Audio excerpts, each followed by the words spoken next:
Pemirsa, peningkatan kasus COVID-19 terus terjadi di DKI Jakarta khususnya. Bahkan hal tersebut juga sejalan dengan keterisian RSDC Wisma Atlet yang masih terus bertambah.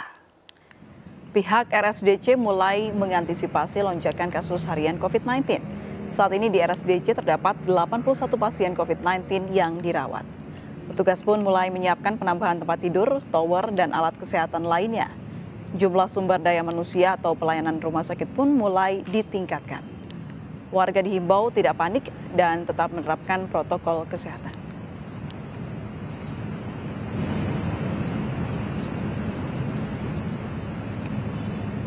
Pemirsa, terkait lonjakan kasus positif COVID-19 selama beberapa hari terakhir ini, khususnya di DKI Jakarta, apa penyebabnya? Sudah bergabung bersama kami, Jubir Kementerian Kesehatan, Pak Muhammad Syahril. Selamat sore, Pak Syahril. Selamat sore, Mbak. Baik. Selamat sore semua pemirsa. Salam sehat. Salam sehat selalu, Pak Syahril. Terima kasih banyak sudah bergabung bersama kami. Pak Syahril, kalau boleh tahu ini, apa sih penyebab meningkatnya pasien positif COVID-19? Ya, terima kasih. Jadi kenaikan kasus di beberapa negara, termasuk di Indonesia, itu biasanya didahului atau adanya varian atau subvarian baru, ya. Kalau dulu kita ingat Delta, Omicron, ya, begitu dia naik, itu berarti terjadi adanya varian baru. Nah, termasuk saat ini kita mulai naik lagi kasusnya, walaupun dalam 5 hari terakhir ini masih naik turun, ya. Itu karena memang sudah ditemukannya subvarian baru BA4, BA5. Nah, tentu kami ingin mengingatkan bahwa walaupun kita dalam pandemi terkendali, maka indikator-indikator angka tadi masih berfluktuasi, ya. Saatnya ada naik, kemudian ada turun, ya, termasuk hospitalisasi, kemudian angka kematian. Nah, yang penting bagi kita, ya, angka-angka ini harus kita kendalikan secara bersama-sama agar kita tetap dalam pandemi terkendali namanya, ya. Baik, Pak Syahril, kalau tadi dikatakan ada varian baru BA4, BA5 begitu. Seperti apa sih varian baru ini? Ya, jadi virus ini kan selalu bermutasi, ya. Dia bermutasi karena memang secara alamiah mereka mempertahankan diri dengan cara bermutasi itu. Seperti Alpha, Beta, Delta, Omicron, dan saat ini adalah subvarian. Nah, saat ini dikatakan subvarian baru BA4 dan BA5 memang tingkat penularannya lebih tinggi sedikit dari Omicron sebelumnya, BA1 dan BA2. Tetapi tingkat keparahannya atau menyebabkan dia sakit bagi seseorang itu tidak lebih parah, tidak lebih berat dari Omicron sebelumnya. Nah, sehingga kita berharap betul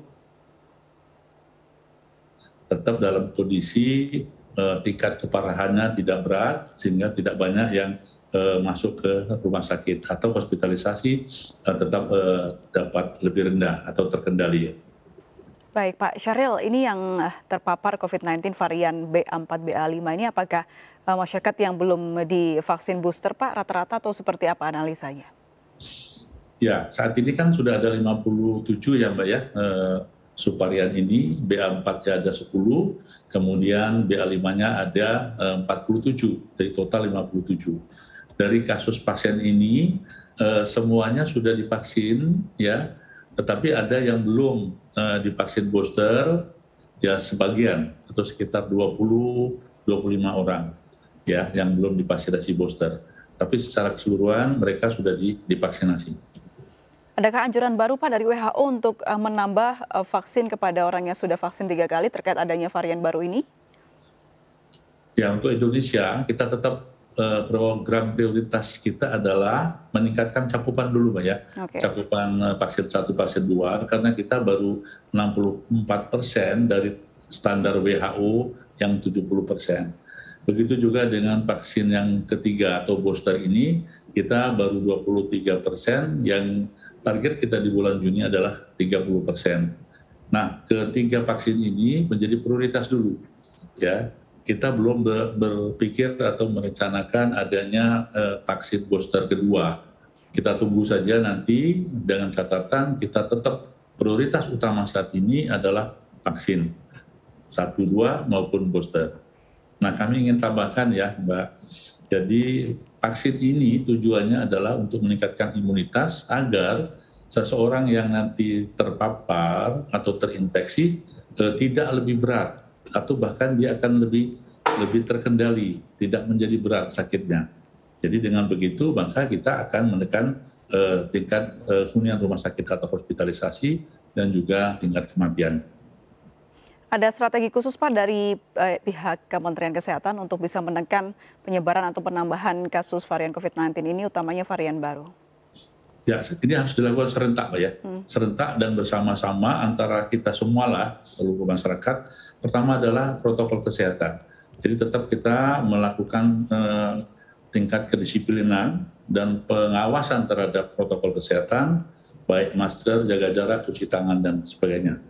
Nah, terutama masker itu harus dipahami oleh kita semua.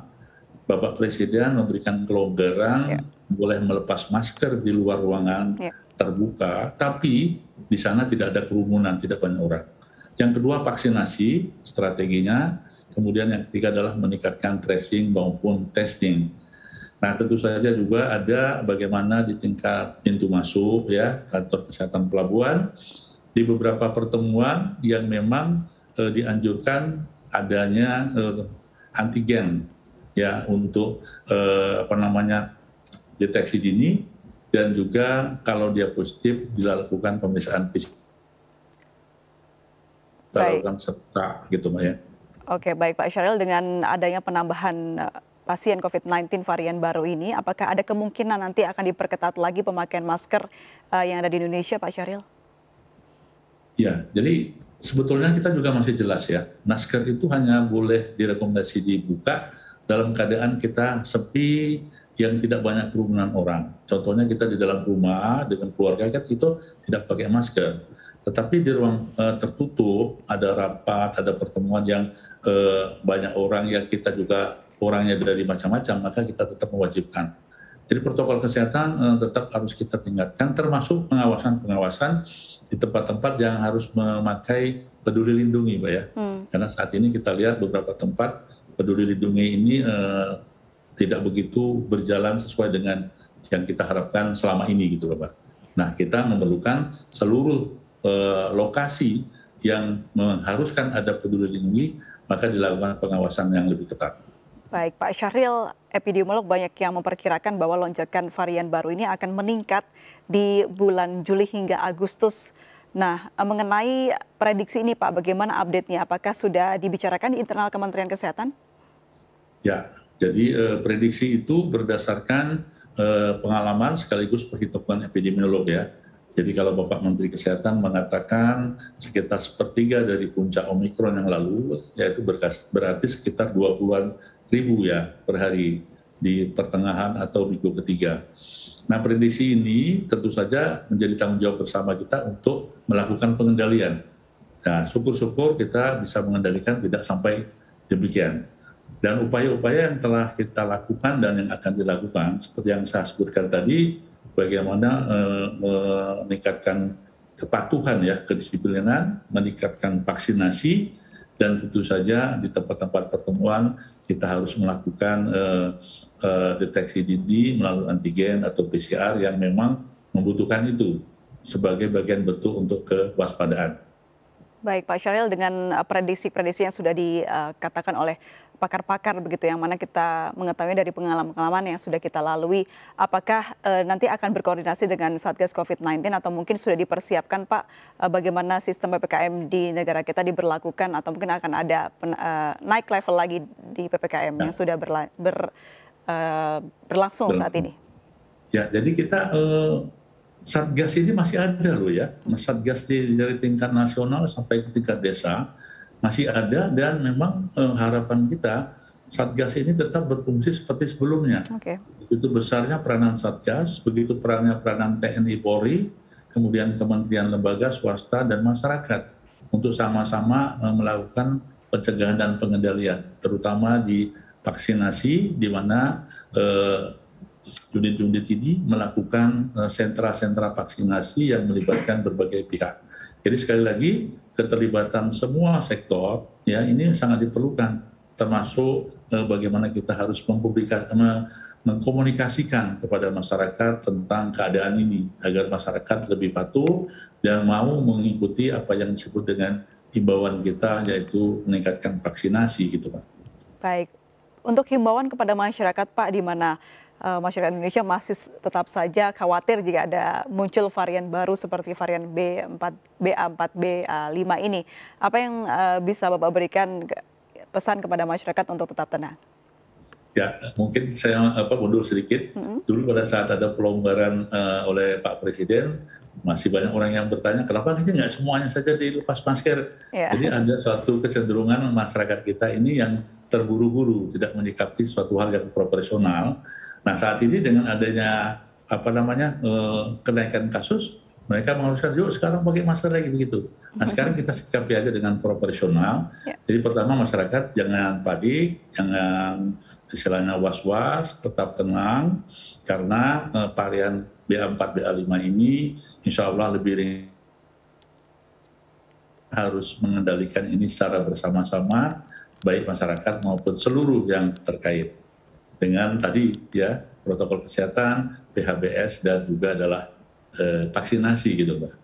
Baik. Jadi kita tetap harus waspada meskipun sudah ada pelonggaran dan tetap aware ya Pak ya, sadar begitu apa yang harus dilakukan, dan sepertinya masyarakat Indonesia pun sudah punya pengalaman, sudah 2 tahun ini berada di masa pandemi begitu ya.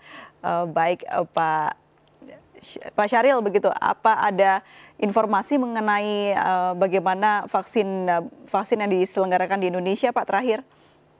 Ya, vaksin 1 dan 2 kalau di dalam total sasaran itu 63%-an Pak ya.